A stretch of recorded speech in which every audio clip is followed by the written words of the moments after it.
ہر مومن کا نصیبہ کسی نہ کسی ولی کے پاس ہوتا ہے۔ ولی کی ظاہری حیات شرط ہے، پانی سے پانی ٹکرایا تو بجلی بن گئی۔ اسی طرح انسان کے اندر خون کے ٹکراؤ یعنی دل کی ٹک ٹک سے بھی بجلی بنتی ہے۔ ہر انسان کے جسم میں تقریباً 1.5 واٹ بجلی موجود ہے۔ دین الہی، خدا کے پوشیدہ نور۔ نور بنانے کا طریقہ۔ پرانے زمانے میں پتھروں کی رگڑ سے آگ حاصل کی جاتی تھی، جبکہ لوہے کی رگڑ سے بھی چنگاری اٹھتی ہے۔ پانی سے پانی ٹکرایا تو بجلی بن گئی۔ اسی طرح انسان کے اندر خون کے ٹکراؤ یعنی دل کی ٹک ٹک سے بھی بجلی بنتی ہے۔ ہر انسان کے جسم میں تقریباً 1.5 واٹ بجلی موجود ہے، جس کے ذریعے اس میں پھرتی ہوتی ہے۔ بڑھاپے میں ٹک ٹک کی رفتار سست ہونے کی وجہ سے بجلی میں بھی اور چستی میں بھی کمی آ جاتی ہے۔ سب سے پہلے دل کی دھڑکنوں کو نمایاں کرنا پڑتا ہے، کوئی ڈانس کے ذریعے، کوئی کبڈی یا ورزش کے ذریعے اور کوئی اللہ اللہ کی ضربوں کے ذریعے یہ عمل کرتے ہیں۔ جب دل کی دھڑکنوں میں تیزی آ جاتی ہے، پھر ہر دھڑکن کے ساتھ اللہ اللہ یا ایک کے ساتھ اللہ اور دوسری کے ساتھ ہو ملائیں۔ کبھی کبھی دل پر ہاتھ رکھیں، دھڑکنیں محسوس ہوں تو اللہ ملائیں۔ کبھی کبھی نفس کی رفتار کے ساتھ اللہ ملائیں۔ تصور کریں کہ اللہ دل میں جا رہا ہے۔ اللہ ہو کا ذکر بہتر اور زود اثر ہے۔ اگر کسی کو ہو پر اعتراض یا خوف ہو تو وہ بجائے محرومی کے دھڑکنوں کے ساتھ اللہ اللہ ہی ملاتے رہیں۔ ورد و وظائف اور ذکوریت والے لوگ جتنا بھی پاک صاف رہیں ان کے لیے بہتر ہے کہ بے ادب بے مراد، با ادب با مراد۔ پہلا طریقہ، کاغذ پر کالی پینسل سے اللہ لکھیں۔ جتنی دیر طبیعت ساتھ دے روزانہ مشق کریں۔ ایک دن لفظ اللہ کاغذ سے آنکھوں میں تیرنا شروع ہو جائے گا، پھر آنکھوں سے تصور کے ذریعے دل پر اتارنے کی کوشش کریں۔ دوسرا طریقہ، زیرو کے سفید بلب پر پیلے رنگ سے اللہ لکھیں۔ اسے سونے سے پہلے یا جاگتے وقت آنکھوں میں سمونے کی کوشش کریں۔ جب آنکھوں میں آ جائے تو پھر اس لفظ کو دل پر اتاریں۔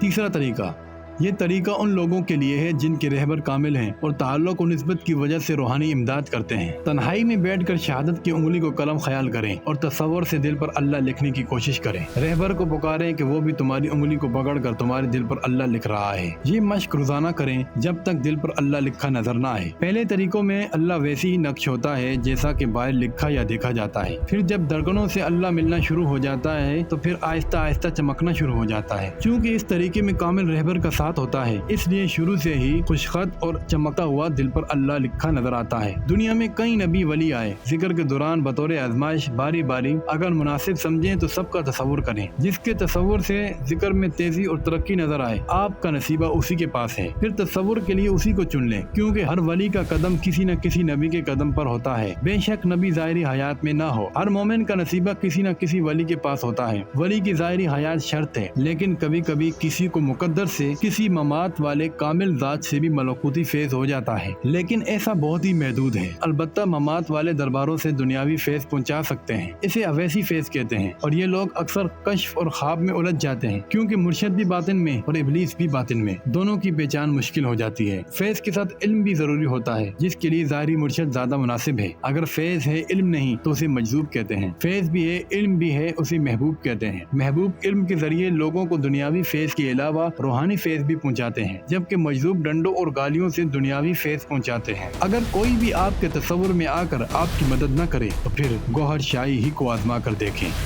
سرکار، میرا ایک سوال ہے کہ میں آپ کی بزم میں پہلی دفعہ شرکت کر رہا ہوں۔ جو میرے دل میں سوال ہے وہ میرا خیال ہے کہ دوسرے ساتھیوں کے ذہن میں بھی ہوگا۔ سوال یہ ہے کہ آپ کی باتیں ہیں نا، وہ میرے دل کو بڑی اچھی لگی، بلکہ آپ کا گرویدہ بناتی ہے۔ بات ذرا یہ ہے کہ ہم کبھی مشکل آ جائے تو دل چاہے کہ آپ سے مشورہ لیا جائے تو آپ سے کس طرح آتا ہو، کیونکہ یہ میرے دل میں بھی ہے اوروں کے دل میں بھی ہے۔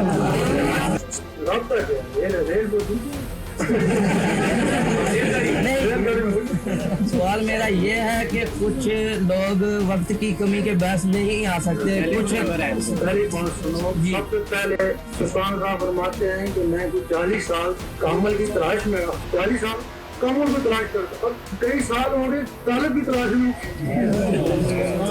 اب اس کو تلاش کروں لیکن ملتا نہیں ہے، تو پہلے ہم تم کو دیکھیں گے استاد، ہمارے اندر اللہ اللہ شروع ہو گئی، پھر تم کو دیکھیں گے اللہ اللہ شروع ہو گئی، اللہ کی مرضی ہے اس کے ساتھ، تو پھر وہ روحانی رشتہ جڑ جائے گا۔ پھر تمہیں جانے کی ضرورت نہیں پڑے گی، لیکن پہلے پیغام مل جائے گا۔